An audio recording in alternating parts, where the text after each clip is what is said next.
found a new 10x opportunity. Now, if you haven't heard of Cathie Wood, she runs a bunch of exchange-traded funds that invest in disruptors. And guess what I just found out, ladies and gentlemen?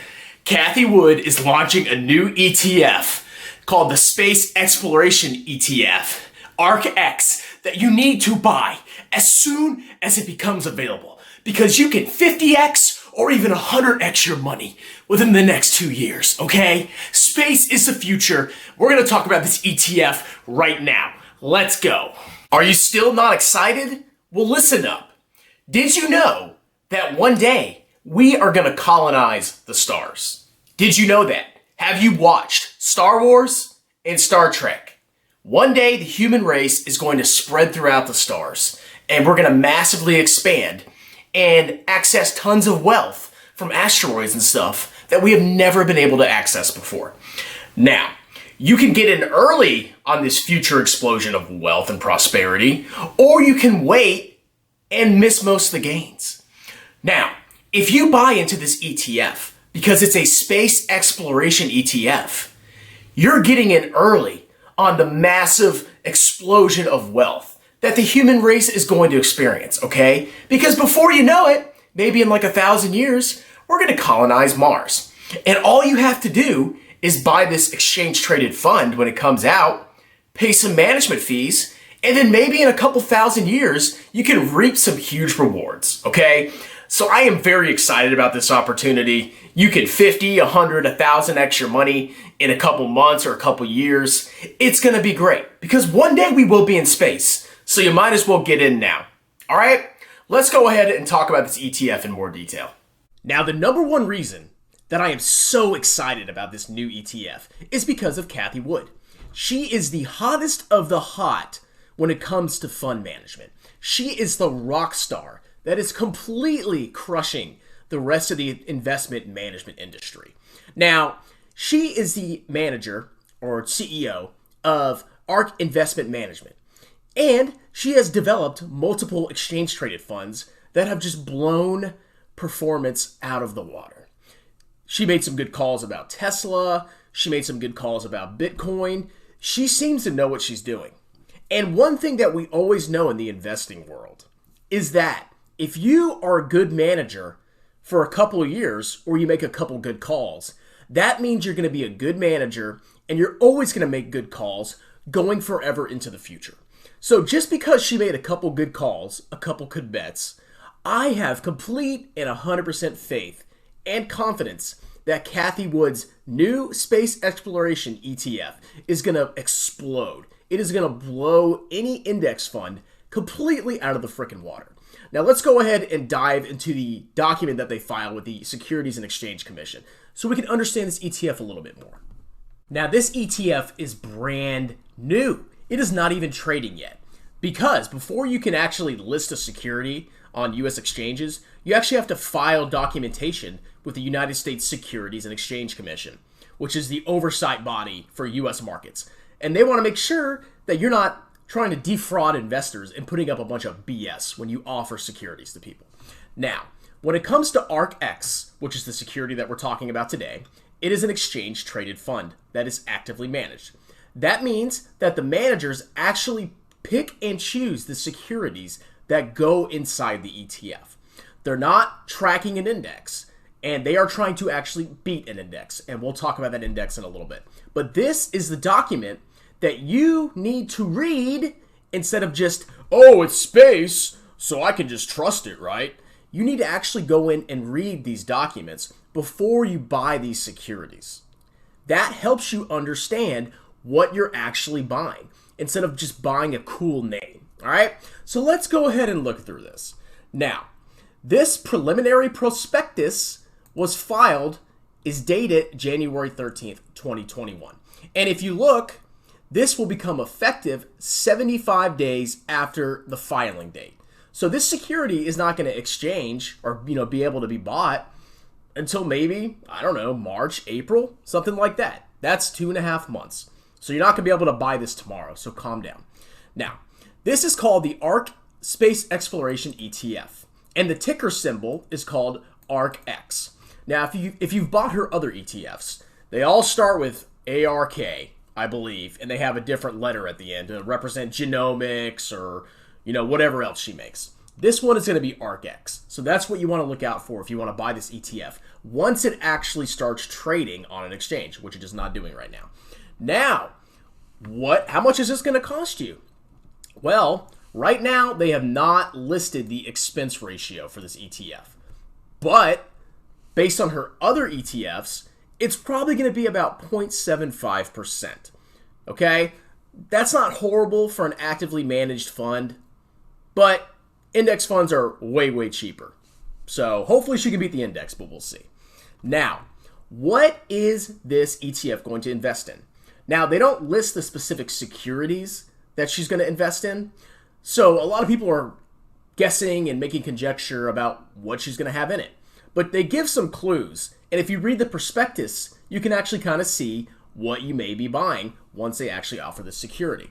Now, the advisor, who is Cathie Woods and her organization, believes that space exploration companies can be grouped into 4 overarching categories, each of which contains relevant subelements. The first one is orbital aerospace companies. These are companies that launch, make, service, or operate platforms in the orbital space, including satellites and launch vehicles. Suborbital aerospace companies are companies that launch, make, service, or operate platforms in suborbital space, including drones, air taxis, and electric aviation vehicles. So if you're looking at companies and you're like, which ones is she probably going to put in this ETF? You need to kind of look for these categories, companies that actually do these things. And at what percentages, I don't know. That'll be up to her. Next, we have enabling technology companies that are companies that create the technologies required for successful value-added aerospace operations, including artificial intelligence, ooh, that's exciting, robots, 3D printing, materials, and energy storage. I wonder who does all that. Next, aerospace beneficiary companies are companies that stand to benefit from aerospace activities, including agriculture, internet access, global positioning system, construction, and imaging. Now, that gives you an idea of what she's going to buy, but she doesn't tell you the exact securities. So we have all these people right now trying to guess and buy stocks that they think are going to be in this ETF, which we'll talk about later. But this is something you need to read. You need to understand what you're buying. You need to read the prospectus, because if you're just buying something based on the name of the ETF, you're a complete clown, all right? So I want you to go, if you want to buy this ETF, go read this right now. Now let's move on and talk about some of the stocks that people think are going to be in this ETF. Now, there's a lot of conjecture about what companies are going to be included in this ARKX ETF whenever it starts trading. And what people are doing is they're making a gamble. They're saying, I think these companies are most likely going to be included in this ETF. Therefore, I'm gonna buy it before the ETF actually announces what it's investing in. And then once there's a lot of demand for those stocks, which the ETF has to buy, I'll make a quick buck. But at the end of the day, I don't recommend you do that because speculation is stupid. And you don't want to make a quick buck. You want to buy and invest for the long term. Now, the 3 companies that a lot of people are scooping up because they think they're going to be included in this ETF are Virgin Galactic, Maxar Technologies, and Momentus. Let's talk about each one of these. Virgin Galactic, very simply, is all about space tourism or flying very rich clients into space, right? Now, that's a cool concept, and eventually I could see that growing, but it's going to take a lot of money and time and effort to really figure out how to reduce prices. Because right now, it's exclusively available to people that have a lot of freaking money. Most people can't afford to go into space. Now, it's cool and exciting, but we don't know how long that's going to take. It could take a long freaking time before people actually figure out how to get people cheaply into space. So this may be included in ARK, it may not, but don't go and buy this stock anticipating that it will be, because you might lose money because it might not be included. Now, next we have Maxar Technologies. Basically, they do a lot of stuff, but just think of them as a satellite manufacturing company. They make satellites for all sorts of things, and they're going to be able to capitalize on the movement towards 5G and autonomous driving technology. This is another possible candidate that could be in the ETF. But once again, I don't know. So don't go buy this freaking company trying to play little games, trying to make a quick buck, all right? Last, we have Momentus, which is a space mobility company, and it specializes in making transfer vehicles that help move stuff around space. That's another possible candidate. It could be in the ETF, but people are already buying this stock up. So if you buy into it now, and then it turns out that it's not going to be in the ETF, you might actually lose a lot of freaking money. So stay away. Don't buy into these stocks individually. But this kind of gives you an idea of what may be included in the ETF.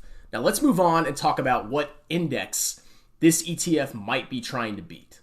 Now, if you're analyzing the performance of an actively traded, exchange-traded fund, you want to make sure that it's actually going to beat the index that it's tied to.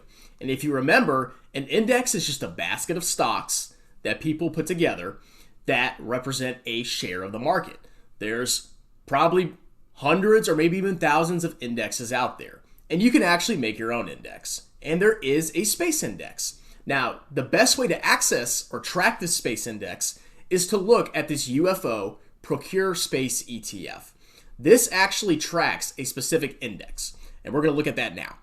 So, what does this UFO ETF, which tracks the space index, do? The fund adopts an 80% policy to invest in companies that receive at least 50% of their revenue or profits from one or more segments of the space industry. Although there is no legal definition of space, a commonly accepted definition is that the edge of space begins at the Kármán line, which is 100 kilometers above the Earth's surface.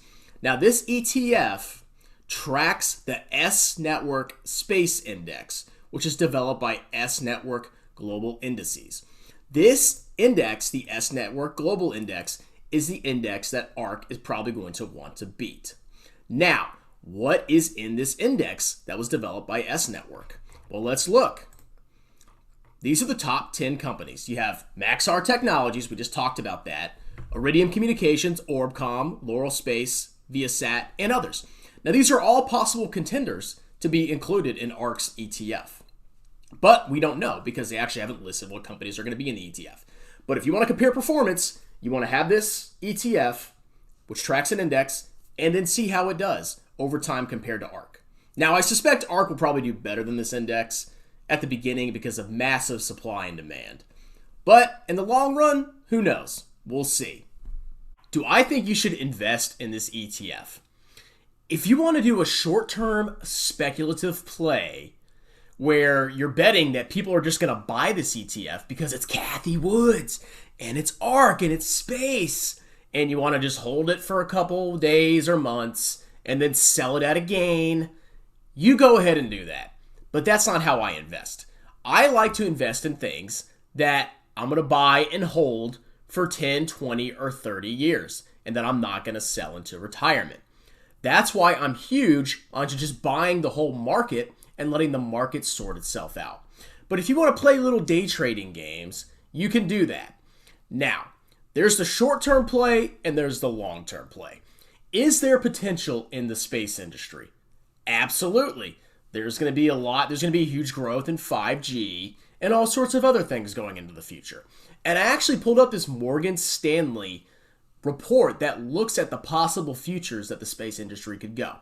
And they estimate that the global space industry could generate revenue of more than $1 trillion or more in 2040, up from $350 billion currently. That is potential growth over the next 20 years, but that is an estimate. It could be more, it could be less. I don't know. So, is there a potential for gains? Yes. Is it worth specializing and focusing on this narrow industry by investing in these ETFs? I don't think so. I don't think it's worth risking a large part of your portfolio to buy something that just has a cool name and that is disruptive. Now, Cathie's ETFs are probably going to go up for the near term just because she's popular and just because all these freaking YouTubers are going to be hawking this ETF. Oh my God, space bro, 10x, 10x. But that doesn't mean there's going to be a 10x. There's not going to be a 10x. 350 billion to 1 trillion over 20 years, that's not a 10x, okay? So no, I don't think you should buy this ETF. But it's up to you. If you're a genius and you want to day trade and speculate, or you want to just ride the wave, you go right ahead, but have fun paying that high expense ratio. Now that's it, ladies and gentlemen. I hope you liked this video. If you did, hit the like button, subscribe, leave a comment, and we'll have a good discussion on whether it's actually a good idea to invest in this ETF. You guys have a wonderful day.